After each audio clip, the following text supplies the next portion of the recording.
Chess is a popular game.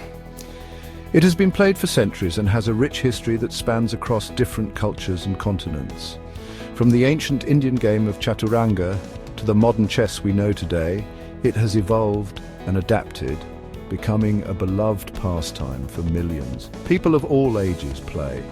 Whether you're a young child just learning the rules or an elderly person with years of experience, chess offers something for everyone. It's a game that transcends age, allowing grandparents to bond with their grandchildren over a shared love of strategy and competition. Chess is good for your brain. Studies have shown that playing chess can improve cognitive abilities, enhance problem-solving skills, and even boost memory. The mental challenge of planning several moves ahead and anticipating your opponent's strategy keeps your mind sharp and engaged. It helps you think strategically.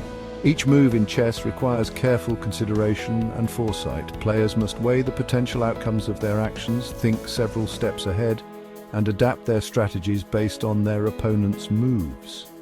This kind of strategic thinking is beneficial not just in chess, but in many aspects of life. Chess is like a mental workout. Just as physical exercise strengthens the body, playing chess exercises the mind. It requires concentration, patience, and the ability to think critically under pressure. Regularly engaging in such mental workouts can help improve overall cognitive function and mental resilience. It improves memory and focus. Chess teaches problem-solving skills. By constantly challenging the brain to remember complex patterns and strategies, chess players often find that their memory and focus improve over time.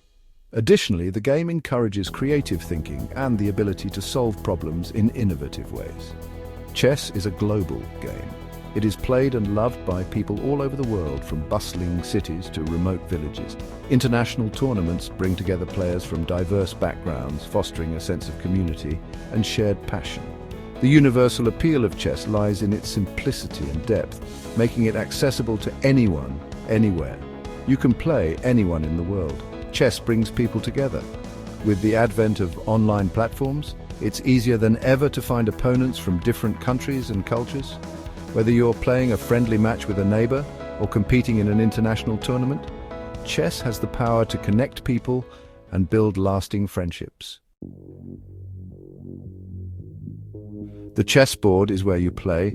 It has 64 squares. The squares are light and dark. The board has rows and columns. Rows are called ranks, columns are called files. Each square has a name. The name uses a letter and a number. Each player starts with 16 pieces. The pieces have different colors, usually white or black. The pieces have different powers. The king is the most important. You must protect your king. The queen is powerful. Bishops move diagonally. Knights move in an L shape. In the game of chess, the player with the white pieces always makes the first move. This initial move sets the stage for the entire game, establishing the tempo and strategy that will unfold. The opening move is crucial, as it can dictate the flow of the game and influence the opponent's responses. White's first move is often a pawn, advancing to control the center of the board and create space for other pieces to develop. Players take turns moving one piece at a time. This alternating sequence is fundamental to the game, ensuring that each player has an equal opportunity to strategize and respond to their opponent's moves. The turn-based nature of chess requires players to think ahead, anticipate their opponent's strategies, and plan their moves accordingly. Each move is a step in a larger plan, a piece of a complex puzzle that players must solve to outmaneuver their opponent. You cannot skip a turn. Every move is mandatory, and players must make a decision each time their turn comes around. This rule ensures continuous engagement and forces players to remain vigilant and thoughtful throughout the game. Skipping a turn would disrupt the flow and balance of the game, giving an unfair advantage to one player. Therefore, each player must carefully consider their options and make the best possible move within the constraints of their turn. Pieces move in different ways, each with its own unique pattern and strategy. Pawns move forward but capture diagonally. Rooks move in straight lines. Bishops move diagonally. Knights jump in an L shape. Queens combine the powers of rooks and bishops. And kings move one square in any direction. Understanding these movements is essential for developing effective strategies and anticipating your opponent's actions. Each piece has its strengths and weaknesses, and mastering their movements is key to becoming a skilled chess player. You capture enemy pieces by landing on their square. Capturing is a critical aspect of chess, allowing players to remove their opponent's pieces from the board and gain a material advantage. The act of capturing requires careful planning and foresight, as it can open up new opportunities or expose vulnerabilities. Each capture is a tactical decision that can shift the balance of power in the game, making it a pivotal element of chess strategy. The ultimate goal is to checkmate the opponent's king. Checkmate occurs when the king is in a position to be captured in check, and there is no legal move to remove the threat. Achieving checkmate requires a combination of strategic planning, tactical execution, and sometimes a bit of creativity. It is the culmination of all the moves and strategies employed throughout the game, representing the final victory over the opponent. Checkmate means the king is under attack and cannot escape. This signifies the end of the game, as the king's capture is inevitable. The player who delivers checkmate has successfully outmaneuvered their opponent, demonstrating superior strategy and skill. Understanding how to achieve and avoid checkmate is fundamental to mastering chess, as it is the ultimate objective and the defining moment of the game. Section 5. Opening moves, starting strong. The opening is the start of the game. Control the center of the board, develop your pieces, don't move the same piece twice, bring out your knights and bishops, castle your king to safety. Section 6. Middle game, tactics and strategy. The middle game is where the action is. Look for tactical opportunities, plan your attacks carefully. A fork attacks two pieces at once, a pin traps a piece, a skewer forces a valuable piece to move. Section 7. Endgame, where champions are crowned. The endgame is the final stage.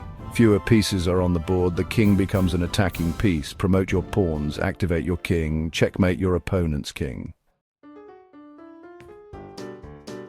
Section 8. Practice makes perfect. Tips for improvement. Play as much as you can, analyze your games, learn from your mistakes, solve chess puzzles, study famous games, join a chess club. Section 9. The Immortal Game, a story of brilliance. This is a tale that has transcended time, capturing the imagination of chess enthusiasts and historians alike.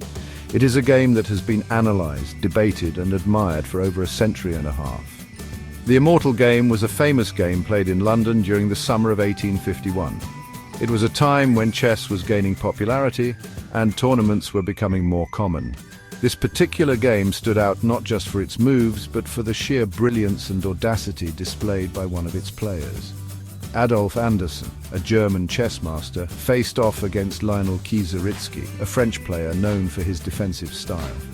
The match was part of an informal series of games played during the first international chess tournament. Anderssen's approach was aggressive and bold, sacrificing pieces in a manner that seemed reckless to the untrained eye. Yet each sacrifice was a calculated move, setting the stage for a stunning victory. He won a brilliant victory that left spectators in awe. The game was dubbed the Immortal Game because of its enduring legacy. It showcased the beauty of chess, where creativity and strategy intertwine. Anderssen's sacrifices included a bishop, both rooks, and even his queen. But each move was a step towards an inevitable checkmate. The game is still studied today by chess players of all levels. It is a testament to the depth and complexity of chess, where even a game played over a century ago can offer new insights and lessons. Books and articles have been written about it, and it is often used as a teaching tool to illustrate key principles of chess strategy and tactics. Chess is a journey of learning, where each game is a step towards mastery. The Immortal Game reminds us that brilliance in chess comes from a combination of knowledge, creativity, and the courage to take risks. Enjoy the game, and may your own journey be as inspiring and rewarding.